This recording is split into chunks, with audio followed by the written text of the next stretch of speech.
ಈ petrol rate ಎಲ್ಲ ಜಾಸ್ತಿ ಆಗ್ಬಿಟ್ಟು ಜನಗಳಿಗೆ ಇರೋ ಬರೋದೆಲ್ಲ ತೊಂದರೆ ಕೊಡ್ತಾರೆ. ಅದು ಒಂದರಿಂದ ಹಾಲು ತರಕಾರಿ ಎಲ್ಲನೂ ಜಾಸ್ತಿ ಆಗುತ್ತೆ. ಇದನ್ನು ಹೆಂಗೆ ಜೀವನ ಮಾಡೋದು? ಹೆಂಗಸ್ರು ಒಂದು 100 ರೂಪಾಯಿ ತೊಗೊಂಡೋದ್ರೆ ಒಂದೇ ಒಂದು ಕಡ್ಡಿನೇ ಈಸ್ಕೊಂಬರೋದು. ಅದ್ರ ರೇಟ್ ಜಾಸ್ತಿಯಾಗಿ ಇದು ಹೆಂಗೆ ಸಂಸಾರ ನಡೆಸೋದು? ಗಂಡಸರು ಹೆಂಗೆ ಬದುಕೋದು?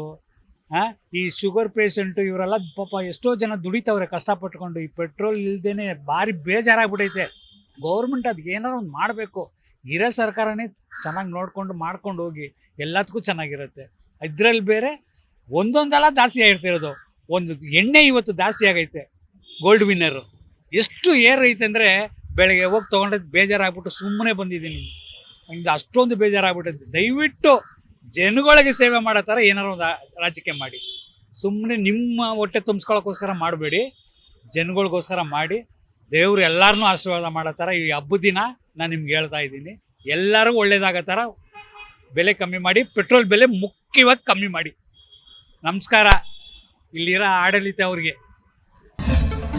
ಜಿ ಕನ್ನಡ ನ್ಯೂಸ್ ಪ್ರೀಮಿಯರ್ ಲೀಗ್ಗೆ ನೋಂದಾಯಿಸಲು ಈಗಲೇ ಸಂಪರ್ಕಿಸಿ 9711881960. ಜಿ ಕನ್ನಡ ನ್ಯೂಸ್ ಪ್ರೀಮಿಯರ್ ಲೀಗ್ನಲ್ಲಿ ಫ್ರಾಂಚೈಸಿ ಆಗಲು ಈಗಲೇ ಸಂಪರ್ಕಿಸಿ 9711881959.